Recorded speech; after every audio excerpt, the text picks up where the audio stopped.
開始之前，我哋玩一個英文藏頭詩嘅遊戲啦。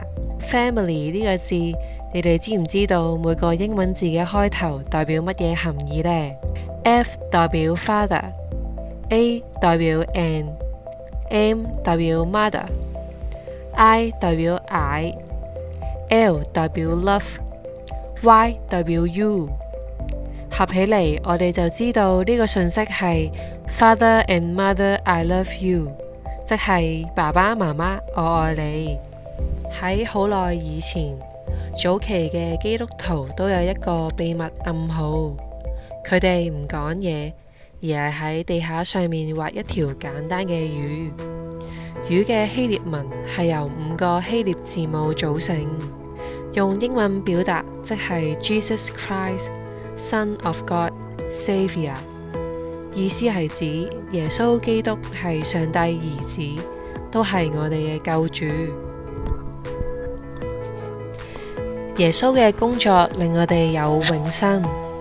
耶穌嚟到世界，叫人唔受絕望、痛苦、金錢嘅操控，為我哋嘅罪釘十架，並且3天復活。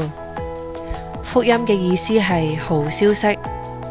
呢個好消息就係耶穌，信徒要相信耶穌，並將耶穌呢個好消息傳開去。信徒要跟從大使命，大使命係啲乜？馬太福音28章18至20節寫到，耶穌進前來，對他們說：天上地下所有的權柄都賜給我了，所以你們要去，使萬民作我的門徒，奉父子聖靈的名給他們施洗，凡我所吩咐你們的，都教訓他們遵守，我就常與你們同在，直到世界的末了。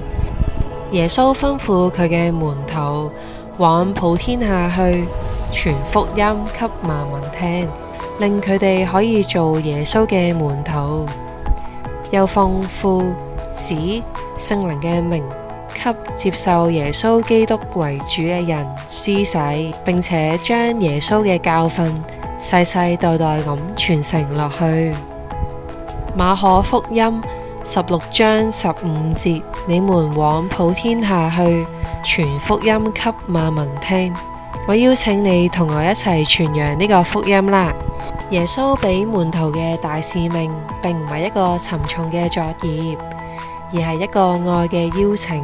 呢份福音就好似我哋喺生活中遇到美好嘅事物一樣，會忍唔住想同好朋友分享。平時我哋可以做一張福音心意卡去鼓勵人，無論係一個微笑、一次幫助，定係一個溫暖嘅故事，就讓我哋好似門徒一樣，將呢份好嘢傳出去，讓身邊嘅人都可以一齊得着福音。我哋一齊祈禱啊！